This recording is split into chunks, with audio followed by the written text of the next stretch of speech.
Hi guys, Mark from frenchglsih in France. Today we're gonna make the 20 hours running after review from the Axial Yeti XL kit version.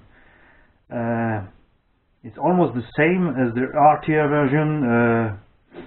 They just make a better sleeper, better metal gear in, some 2 or 3 aluminium parts more than in the RTR version, some better shocks.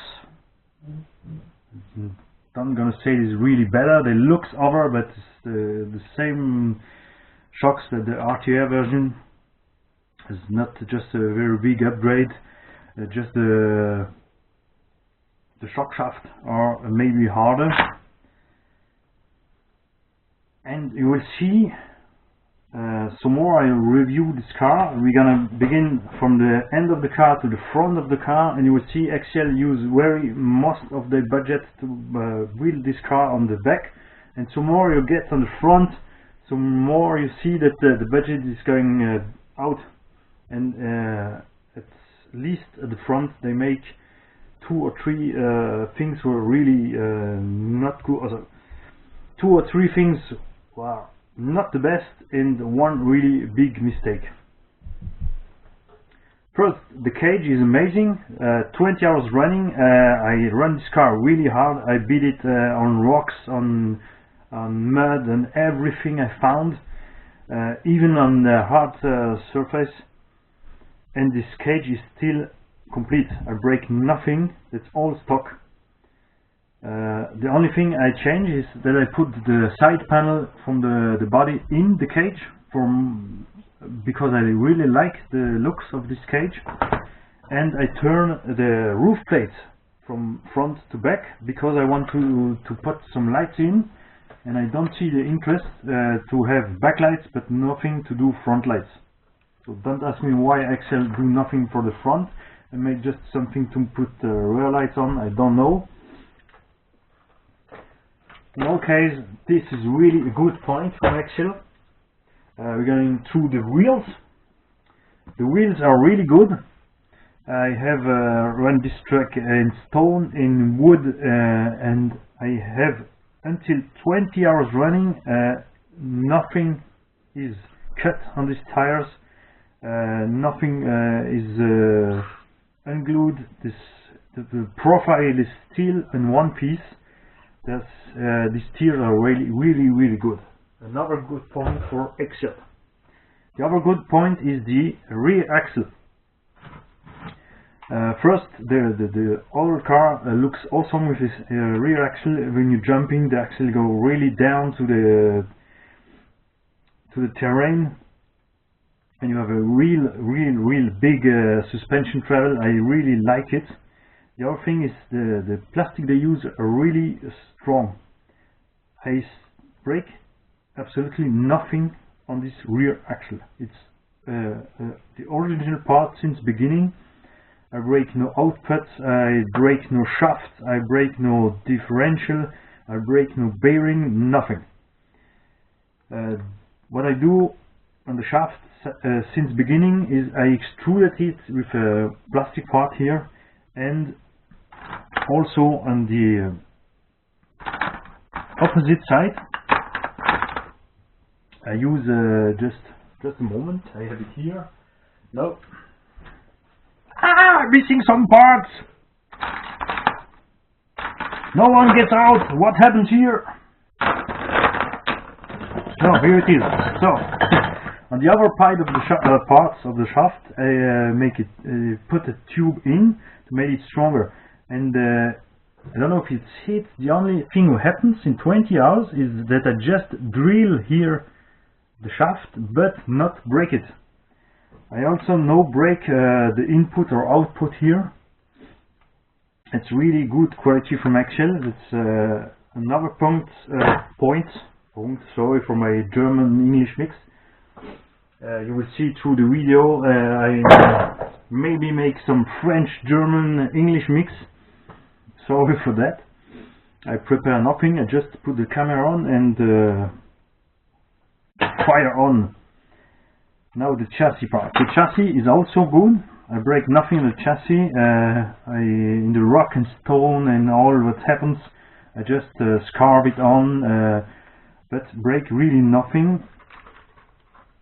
What I like from Axial is that they make an Axial Yeti XL2 with bigger lipo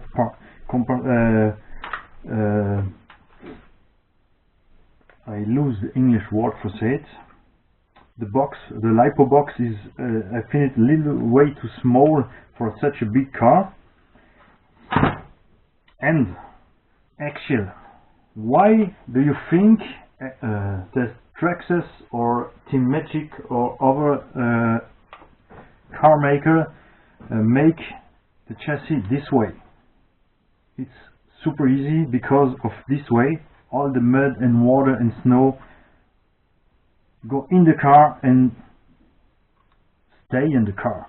That's really painful to clean this chassis. You have several times you have to remove the gearing, remove this receiver and the controller, remove the steering servo to get the in of the car really clean. Traxxas just make it this way, put the transmission case half and a half on the way, put the servo on the way down, and works perfectly. Nothing leaves in the Traxxas car. As you go in water, snow or mud, you can just easily clean it, but this way is just painful. But the quality of this chassis is really good. So to the gearbox is amazing. Just the only problem with the gearbox is that it's really noisy. I buy this car and want to put a sound module in the car, but it's not to realize because the transmission of this car, because of the 0.8 pitch, is way too loud. So we like from Axial that they make here 1.0 gearing, and maybe change the way they make the gearing or something to have less noise from this transmission. But it's alright. In 20 hours nothing break. The shaft output is still in one piece, nothing break. It's just really, I'm really happy with this. For me this is amazing. And now we come to the part I not like on this car, the front plate. What is this bullshit front plate is? It makes its job, but the problem is it's way too flimsy, and if you hit hard the front, you just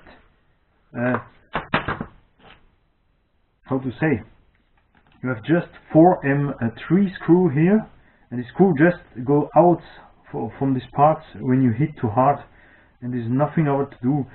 You can take an aluminium part, but it's more weight and it's costful. Why not just have here put more plastic on these parts and M4 screws? It's not a big deal. You have enough place in the front of this car, but why going with just these little poor parts here? That is not good. The steering is the biggest problem on the Axial Yeti XL. The steering is the biggest bullshit I ever seen on a 1/8 scale steering. The steering is definitely made for a 1/10 scale, but not for a 1/8 scale car with this weight. The steering winding is not good, and with the stock part, this is an aftermarket part. This is the other problem. You will not find much other market parts for the steering from this car who was made better than the stock version, because of you have not so much place here. The steering just go on the front bulkhead here, output from the differential, I mean, and you have not much way to turn. And with the stock parts, it's just so flimsy that the left wheel can turn without the right, or the right can turn without the left. If you hit something, or if you are on the throttle or something, that the steering is just not acceptable from a brand like Axial to make such a fluffy steering is just I don't understand why they do something bad. I mean, they surely test their car, and if they test it, why they not see that the steering is just bullshit? I don't know what they're doing here. So please, Axial, make absolutely an upgrade for the Axial Yeti XL on the steering. Do it, and otherwise modify the chassis. I don't know, but do it please better than this. And then the shocks. On the shocks we have fake reservoir in aluminium, and why budget wise make aluminium parts here when you not can use it? So let it be, or put real reservoir on it. The other thing is bullshit on these shocks are just the joint are in the shocks. If you tighten too much your shocks, you will press on this joint, and the oil comes out always. There's no way to have really unlaking shocks. And this is another point I hate on this car. Since beginning I have to buy hot racing stiffer springs, because the stock springs, if you make the car like the Axial did say you to do with the stiffness of the shocks, with the oil you fill in, when the car is clear, when you put the rear wheel here in the cage, will make about 400 grams more. When you put your electronic in the car and put the car on the wheel, it just sinks. It's just 10 millimeters from the end point of the shocks. And if you tighten here the shocks at the maximum you can to get the spring preload higher, that the car rise, the car is just strange to drive. It just always bottom out. It just if you jump a little part from just so high, the chassis will bottom out on the ground. It's just have you not tried it after you make it? What happens to you? Have you drink? I don't know. I test with the RTR version springs. It's much better.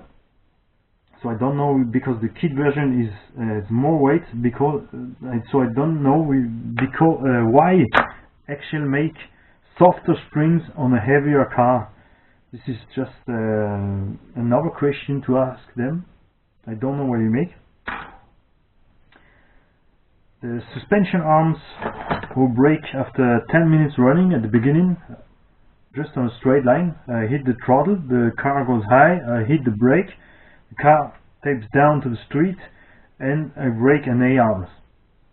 So, and the first time I drive this car, after I build it, I think for myself, what is this bullshit steering? I'm not happy with the shock, and after 10 minutes I brake an A-arm. So in the first 20 minutes, the first thing I like to do on this car is just to keep it on the road and drive through with my truck. So to say. But after putting some aluminium arms on it, putting an aluminium steering, do something with the shock springs in the shock oils, I have to say I drive this car 19 hours with just fun. I have only fun with this truck. I break nothing. I even not clean it. I just drive and drive and drive, and until it has too much mud on the truck, I just take some water with pressure, put the mud off, put some new lipo in, and going to drive. And do this 20 hours long. Just after 10 hours, unbuild it, clean it, rebuild it, and ran 10 hours more before the diff. I had some issue with the differential, but after 20 hours with the stock bearing, without any cleaning and oiling or everything,